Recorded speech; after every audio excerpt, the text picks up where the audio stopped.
என் அன்பு தமிழ் சொந்தங்களுக்கு வணக்கம். வெஜ் அண்ட் நான்வெஜ் சேனலில் இன்றைக்கி நம்ம கண்டென்ஸ்ட் மில்க் ரொம்ப ஈஸியாக எப்படி பண்ணுறதுன்னு பார்க்கலாம்.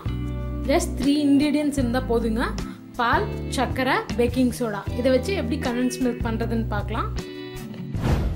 என் சேனலை இன்னும் சப்ஸ்கிரைப் பண்ணாமல் இருந்தால் இந்த சப்ஸ்கிரைப் பட்டனை கிளிக் பண்ணுங்கள். மறக்காமல் இந்த பெல் சிம்பிளையும் கிளிக் பண்ணுங்கள். என் ரெசிபி உங்களை தேடி வரும். நான் பேனில் 1/2 லிட்டர் அளவுக்கு பால் எடுத்திருக்கேன். பால் பொங்கி வரப்போகுது. இப்போ நம்ம மீடியம் ஃப்ளேமில் வச்சுட்டு கலக்கி விட்டுறலாம்.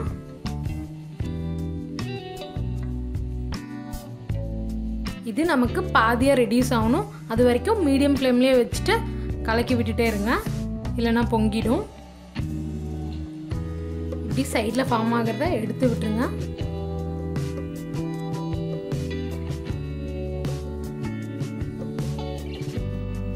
பால் பாதியாக குறைஞ்சிருச்சு. இந்த ஸ்டேஜில் நம்ம 100 கிராம் அளவுக்கு சர்க்கரை ஆட் பண்ணிக்கலாம்.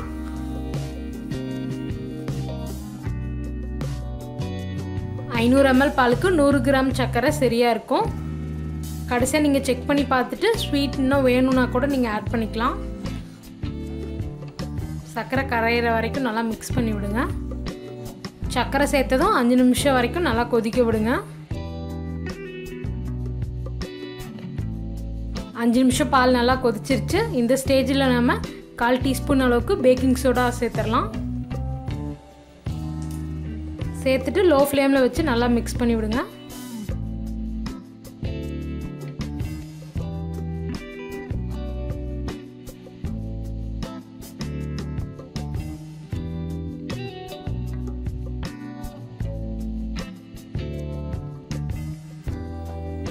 லோ ஃப்ளேமில் வச்சு நல்லா மிக்ஸ் பண்ணுங்கள். இந்த மாதிரி ஒரு நான்ஸ்டிக் பேன் யூஸ் பண்ணுங்க. அப்போ தான் பண்ணுறதுக்கு ஈஸியாக இருக்கும். நல்லா திக்காகிடுச்சுங்க. பாருங்கள் எவ்வளோ திக்காக இருக்குன்ட்டு. இந்த ஸ்டேஜில் நம்ம ஆஃப் பண்ணிடலாம். இந்த ஸ்டேஜ் கரெக்டாக இருக்கும். இதுக்கு மேலே போயிடுச்சுன்னா ரொம்பவே திக்காகிடும். இது நம்ம ஆற வச்சிட்டோம்னா இன்னும் கொஞ்சம் திக்காகும். ஸோ இந்த ஸ்டேஜ்லேயே கரெக்டாக ஆஃப் பண்ணிடுங்க.